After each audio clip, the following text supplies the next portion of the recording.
Oi, oi, oi. Hoje nós vamos falar de um assunto que está balançando as empresas, principalmente as áreas de recursos humanos. Se você é RH e não está por dentro desse assunto, bora ficar nesse vídeo porque ele é importantíssimo. Do que eu estou falando? Eu estou falando da Lei da Igualdade Salarial. Uma lei que foi divulgada agora recentemente é a Lei número 14.611. E ela prevê nada mais, nada menos do que a igualdade salarial para homens e mulheres. E aí você deve pensar, ah não, Ana, mas aqui na minha empresa a gente paga a mesma coisa para homens e mulheres.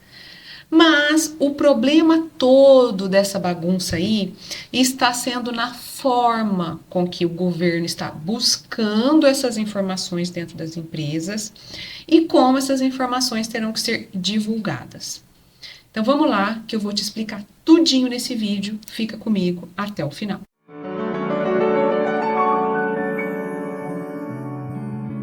Bom, o governo está buscando as informações do e-social para fazer a análise desse pagamento, dessa equidade salarial de homens e mulheres. Ok, até aí tudo bem. Só que o que ele está usando? Qual é a informação que ele está usando para fazer esta equiparação? Ele está utilizando o Código Brasileiro de Ocupações, mais conhecido como CBO. E não existem CBOs para todos os cargos que você tem aí dentro da sua empresa.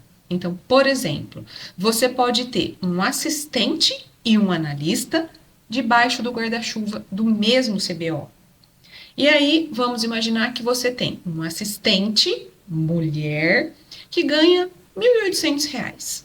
E você tem um analista, homem, que ganha R$ 3.500. Esses dois estão debaixo do mesmo CBO, ou seja, o relatório traz a informação de que na sua empresa a mulher ganha menos do que o homem. Parou para pensar nisso? E aí? E agora? O que a gente vai fazer? Porque da mesma forma você pode ter um analista júnior e um analista sênior debaixo do mesmo CBO. Se o analista júnior for uma mulher e o analista sênior for um homem, a mulher está ganhando menos do que o homem. O governo foi lá, no e-social da sua empresa, pegou essas informações desse jeito, baseadas no CBO, gerou um relatório. Neste relatório ele traz justamente o quanto que as mulheres da sua empresa ganham em relação aos homens, te devolveu e você falou: meu Deus, isso aqui não reflete a realidade da minha empresa. Mas até então, o relatório está feito. E o que as empresas devem fazer com o relatório em mãos? Aliás, se a sua empresa está seguindo a lei, a sua empresa já fez. A sua empresa divulgou este relatório. Divulgou no site, na intranet, cada empresa definiu aí aonde ela iria divulgar. E aí agora o governo vai dar 90 dias, 90, para as empresas se pronunciarem e estabelecerem um plano de ação para que esta equiparação salarial aconteça, ou que pelo menos você se explique. E o que está por trás disso é que muitas vezes nas empresas, no pacote de remuneração, a gente não tem só salário, a gente tem hora extra, a gente tem adicional noturno, e aí a gente começa a refletir. Geralmente, quem estão nos cargos onde se paga maior volume de hora extra? Homens. Geralmente, quem estão nos cargos que trabalham à noite? Homem. Geralmente, quem estão nos cargos de lideranças mais altas? Homens. Isso é dado no Brasil, os dados estatísticos mostram isso. Não é a Ana que está falando, são os dados estatísticos no Brasil. E aí, então, o governo vai chegar para você RH, na sua empresa, e vai perguntar: tá bom, qual é o plano que você RH tem para diminuir essa distância salarial? Para dar mais oportunidades para que homens e mulheres cresçam, para dar mais oportunidades para que homens e mulheres tenham a mesma posição, que tenham a condição de ocupar cargos à noite, que tenham a condição de ocupar cargos de pagamento de hora extra. E o que acontece, meus queridos, é que a grande maioria das empresas, principalmente as de pequeno e médio porte, e essa lei, se a sua empresa tem 100 funcionários, ela já está coberta pela lei, e a grande maioria das empresas destes portes, pequeno e médio, não possuem nenhuma regra, nenhuma política, nenhum procedimento que explica como que uma mulher pode sentar na cadeira X, como que uma mulher pode atingir ou chegar no cargo X, Y ou Z. Bom, então vamos lá, porque agora eu quero falar com você, meu colega de RH, e falar para você o que será necessário que você tenha dentro aí do seu RH, da sua empresa, quais práticas, quais políticas, para que você consiga responder ao questionário da igualdade salarial, ou que você consiga pelo menos montar um plano de ação e falar para o governo assim, ó, não tenho, mas em 90 dias eu vou começar a estruturar. Quais são essas ferramentas, essas políticas que você precisa ter? Aconselho que você pegue uma canetinha, um papelzinho e comece a anotar. Número 1, você vai precisar ter uma bela política de remuneração. Você vai precisar ter descrições de cargo muito bem feitas, você vai precisar ter requisitos muito bem explicados para que os ocupantes do cargo, sejam eles homens ou mulheres, saibam o que as funções necessitam, o que as funções sabem e qual que é a política, qual que é o plano, para que eu que estou aqui na minha função consiga sentar naquela cadeira ali que paga mais, independente se eu sou homem ou mulher. Então, o primeiro item é um belo de um plano de cargos, salários e uma política de remuneração. Se você não tem, você precisa fazer, começar a fazer já, ok? Segundo, você vai precisar ter uma ferramenta de avaliação de desempenho. Por quê? Porque você vai precisar mostrar por que uma pessoa foi promovida e a outra não foi promovida. Por que um homem assumiu um cargo de supervisão e a mulher que estava no mesmo cargo que ele tinha antes não foi o escolhido para essa posição? E você não vai simplesmente poder falar, não, porque ele era o melhor, porque ele tinha melhor desempenho, porque ele está aqui há X tempo. Não. Você vai ter que ter uma ferramenta, e essa ferramenta se chama avaliação de desempenho ou avaliação de competência, que mostre por A mais B, porque um candidato teve condição de assumir um cargo maior e outro não, seja ele homem ou mulher. Terceiro item importantíssimo nesse problemão todo aí que você tem na sua mão: liderança. Você vai precisar capacitar a sua liderança, desenvolver a sua liderança, tanto nessas ferramentas, cargos, salários, remuneração, avaliações de desempenho e competência, mas também para falar sobre esse tema, para discorrer sobre equidade, para discorrer sobre equiparação. A sua liderança, tal qual você que é RH, vai precisar falar muito bem sobre esses temas.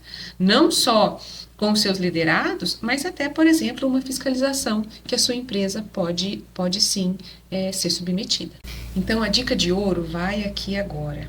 O que você vai precisar ter? Já comece a escrever aí agora que você terminar de assistir esse vídeo. Você vai precisar ter políticas muito bem escritas, caprichadas. Tem que ter política. Você vai precisar ter, nesta política, justificativas claras de por que um ganha mais que o outro, de por que um tem um cargo e o outro não tem, por que um foi escolhido e o outro não. Então, políticas caprichadas, com regras e justificativas muito claras. E, rapidamente, comece a escrever um plano de mitigação. Porque, veja bem, nem toda diferença salarial é discriminação. Você concorda comigo? Óbvio, não é.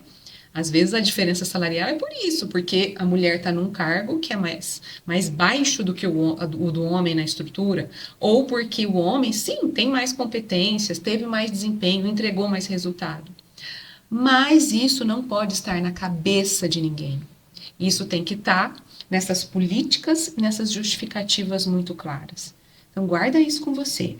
Nem toda diferença salarial é discriminação, desde que você consiga explicar por A mais B por que ela existe. E às vezes você está ouvindo esse vídeo, assistindo esse vídeo, pensando: meu Deus, mas isso é um absurdo, o governo não podia ter feito isso.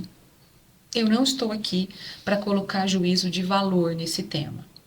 Eu acho sim que existem algumas correções que precisam ser feitas, que a gente tem um traço aí histórico da onde a mulher teve menos oportunidades no ambiente corporativo do que os homens, mas eu, como profissional de RH, 20 anos atuando no RH, sei que hoje a grande maioria das empresas não fazem essa discriminação de caso pensado. O que existe sim é essa falta de política, essa falta de organização, essa falta de procedimento.